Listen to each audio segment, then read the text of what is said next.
Praise the Lord. परमेश्वर के नाम की धन्यवाद हो। फिर से एक बार हमारे इस बाइबल स्टडी में आप सबों को स्वागत है। प्रभु आप सबों को बहुत आयत की आशीष दे आज की इस बाइबल अध्ययन में। प्रभु में प्रियो, आपसे मैं आज सुबह की वेला में बात करना चाहता हूं कि भोर का समय का विशेषत्व क्या है, महत्व क्या है। हम प्रभु में भोर के समय में क्या क्या करना चाहिए। बाइबल हमें किस किस बातों को या किन किन बातों को सिखाती है कि हमें भोर के समय में किस तरह अपने समय को इस्तेमाल करना चाहिए। कई घटना है, परंतु 5 घटना आपके सामने लाऊंगा। भोर के समय बाइबल में घटित हुआ 5 घटना है। उसमें से पहला घटना है भोर का समय में क्या आशीष है, हमें क्या करना चाहिए। भोर का समय परमेश्वर की करुणा नहीं होती है।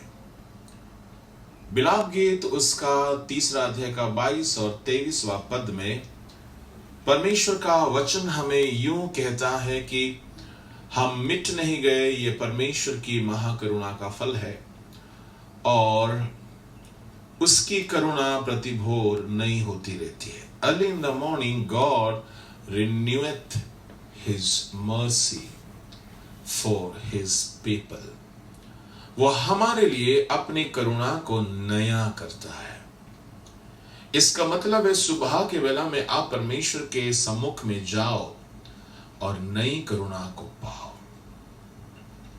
अजीजों, करुणा पाने का अच्छा समय है, ग्रेस, मर्सी। बीते कल हमने इस बात को देखा था और सुबह के वेला में परमेश्वर की उपस्थिति में जाओ, वचन पढ़ने का समय है। निर्गमन उसका 16 अध्याय का उसका 13, 14, 15 में सुबह के समय में, भोर के समय में परमेश्वर मन्ना बरसाते थे और ओस के साथ मन्ना आता था जो इजरायलियों के लिए दिन भर का भोजन का प्रबंध था। उस मन्ना में उतनी ताकत थी कि जिससे वे स्वस्थ होने लग गए। स्वर्गदूतों का भोजन था। मन्ना को ढूंढना है तो सुबह सुबह उठना है, वरना मन्ना नहीं मिलेगी। यह मन्ना का क्या अर्थ है? नया नियम में मन्ना प्रभु यीशु मसीह है। यूहन्ना के 6 अध्याय का 48 से नीचे अगर देखते जाओगे, 46 से नीचे देखते जाओगे तो मन्ना यीशु मसीह है। आप सुबह उठो, यीशु जो हमारा जीवित मन्ना है उसके कदमों में बैठो। मन्ना परमेश्वर का वचन है। सुबह उठे तो परमेश्वर का वचन का मनन करे। तो अजीजों, पहला आशीष है सुबह में परमेश्वर की करुणा नहीं होती है। दूसरा आशीष है मन्ना बरसती है। तीसरा आशीष, सुबह की वेला में हमें तीसरा काम जो करना चाहिए वो है बहुत महत्वपूर्ण काम।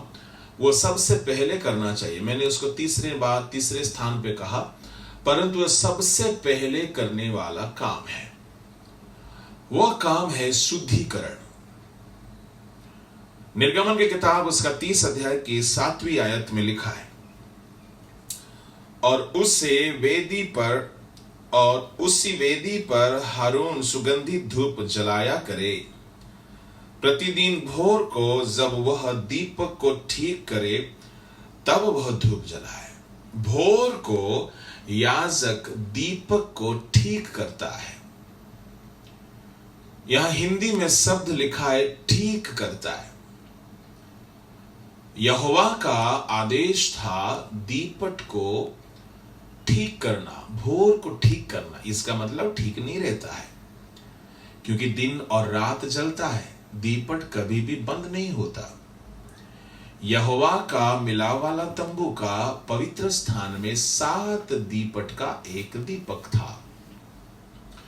वह हर सुबह सुबह उसको सुधारने की जरूरत था। क्या क्या उसमें करना है? उड़िया में लिखा है उसको शुद्ध करना, इंग्लिश में लिखा है उसको साफ करना।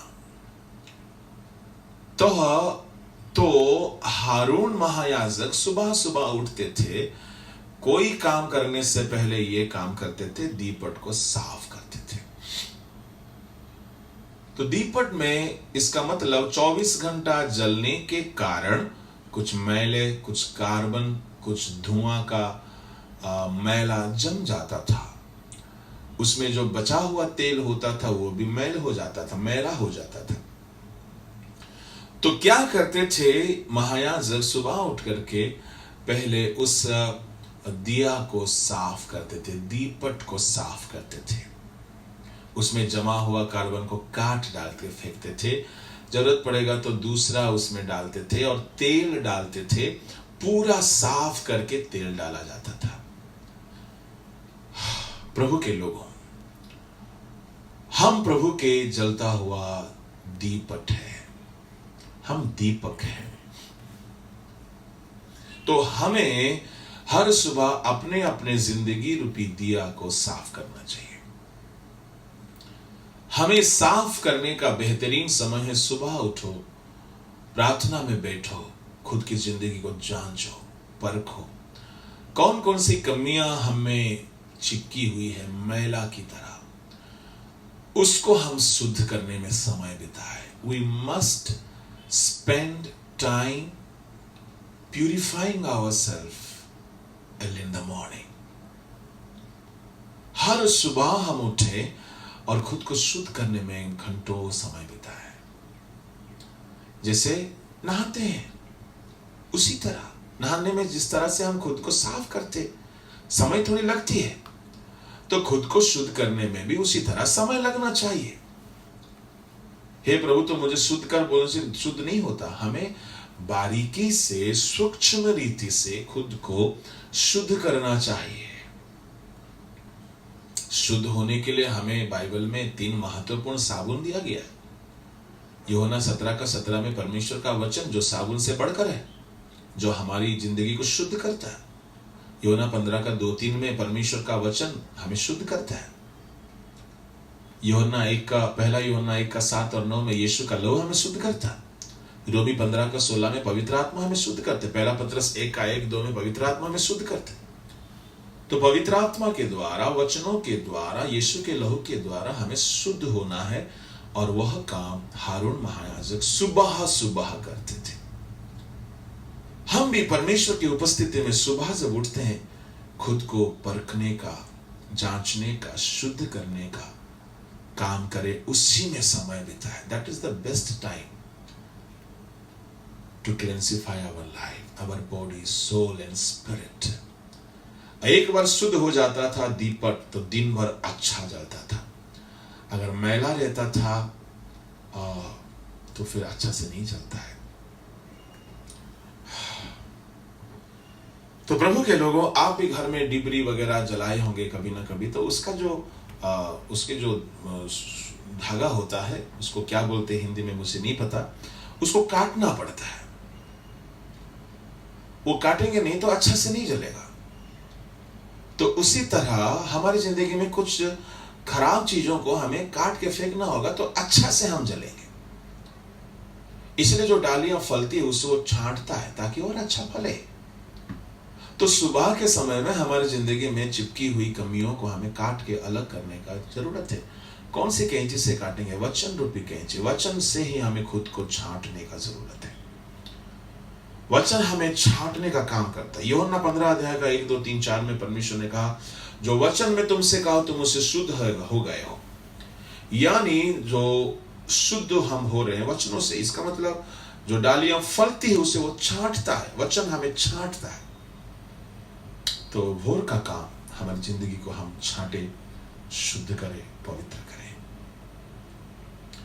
यह हो गया तीसरा महत्वपूर्ण काम। आप मिनिस्ट्री में चलना चाहते हो, दूसरों को अच्छी रोशनी देना चाहते हो, प्रभु का प्रेम, प्रभु का सामर्थ, प्रभु का उद्धार, प्रभु का आशीष, प्रभु का चंगाई, प्रभु का छुटकारा, वरदान, शांति, खुशी, आशीषों को देना चाहते हो, तो पहले आपको चलना पड़ेगा, मैलों को काटना पड़ेगा, आप अशुद्धता को हटाना पड़ेगा।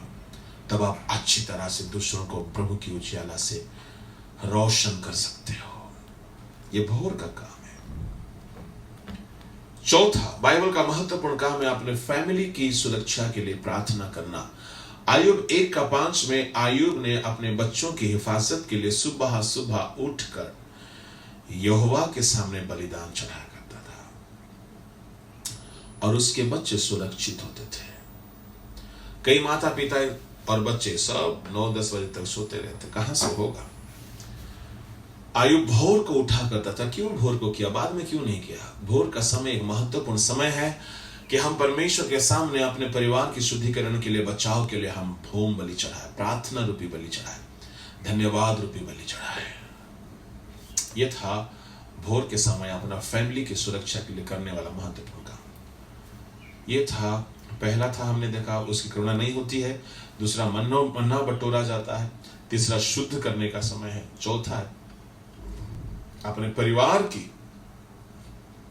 बचाव किया जाता है। पांचवा है यहोशू 6:12-13 में यहोशू ने भोर को उठा यहोवा की स्तुति किया। यहोवा की स्तुति किया, उससे रुकावट पर जय पाया, यरीहो की दीवार गिर गई। भोर के समय यहोवा की स्तुति करने का समय। छठवां है भोर के समय प्रभु से मिलने का समय है। यूहन्ना 20:1 में मरियम यीशु से मिलने गई भोर के समय। पुनरुत्थान पाया हुआ यीशु जो भोर का समय मरियम से मुलाकात की है। आपको कह दूं, 7वां समय क्या है? भोर का तारा जो भोर को उदय होता है, वो हमारी जिंदगी में उदय होना चाहिए। कहां लिखा है? ये भोर का तारा कुछ और नहीं है, मेरे प्रभु जी है। भोर का तारा हमारा हृदय में उदय होना चाहिए। 19 पद, दूसरा पत्रस 1:19 में हमारे हृदय में भोर का तारा उदय होना चाहिए। हमारे हृदय में भोर का तारा प्रभु यीशु मसीह है। हमारी जिंदगी की अंधेरा को हटाकर भोर को लाते हैं, जिंदगी नया हो जाता है, सुबह शुरू होता है। प्रभु के लोगों, भोर का मतलब है प्रभु का आगमन को दर्शाता है। आप भोर के समय के लिए तैयार हो जाओ, यानी आगमन के लिए तैयार हो जाओ। रोमी उसका 13 अध्याय का मैं आपके लिए पढ़ूंगा कुछ पदों को। 13 अध्याय का 19। नींद से जाग उठने का समय आ गया है, रात्रि बीत गई है, अब सुबह आ रहा है। 13 का 11-12। इसका मतलब है हम विश्वास करने के समय से हमारे उद्धार के दिन बहुत नजदीक है। भोर का समय यानी प्रभु का आगमन का समय है। बाइबल में रोमी 13 का 12-13 में जिन बात को 11-12 में जिन बात लिखा गया, भोर का समय निकट है, यानी आगमन का समय निकट है। सांसारिक भोर की बात मैं नहीं कह रहा हूं जो हर सुबह होती है, पर आत्मिक जीवन में हमारा एक भोर का समय आने वाला है। उस घड़ी भोर का तारा यीशु मसीह उदय होंगे। यानी प्रभु के लोगों में 2 तरह का भोर के बारे में कहा, एक है सांसारिक भोर, दूसरा है आत्मिक भोर। भोर का तारा मेरा मसीहा है। प्रकाशित उसका 22 अध्याय में भोर का तारा यीशु मसीह को कहा गया। 22 अध्याय उसका 16 पद में भोर का तारा यीशु मसीह जो भोर में उदय होते हैं, यानी यीशु मसीह बहुत जल्दी आएंगे, इसलिए हमारे लिए रात बीत गई है, भोर आ रहा है। जैसा पौलुस ने कहा, इसका मतलब है आप सांसारिक भोर में उठो और आत्मिक भोर के लिए तैयार हो जाओ। प्रभु आप सबको आशीष दे। भोर के लिए तैयार होना है हमें। अंधकार के कामों को छोड़ना है हमें। लीला क्रीड़ा, मतवालापन, डाह करना, झगड़ा करना, बेविचार, लुचपन, सब छोड़ना है। हमारी जिंदगी में एक भोर का समय आने वाला है और वो भोर का समय रैप्चर का समय है। प्रभु के लोगों, मैंने आज फिर से आपको 2 तरह का भोर के बारे में बताया। मुख्यतः एक संसारिक भोर में हमें प्रार्थना करना, खुद को शुद्ध करना और खुद को पवित्र करना और वचन पढ़ना, प्रभु से मिलना, आराधना करना, ये सब करना है। परंतु ये करते करते हम आत्मिक भोर के लिए तैयार हो जाए। दो तरह की भोर की बातें हैं। प्रभु आप सबको आशीष दे। दुनिया में भोर में उठो और आत्मिक भोर के लिए तैयार हो जाओ, प्रभु के आगमन के लिए तैयार हो जाओ। प्रभु आशीष करे। आइए प्रार्थना करें। आसमानी जलाली खुदा, हम शुक्र करते हैं दो तरह की भोर की बातों को तूने हमें सिखाया। यह वचन हम सबके जीवन में काम आए, ऐसे दया करिए। आदर महिमा हम तुझे देते हैं, यीशु के नाम से मांगते हैं, आमीन, आमीन, आमीन। Praise the Lord. God bless you.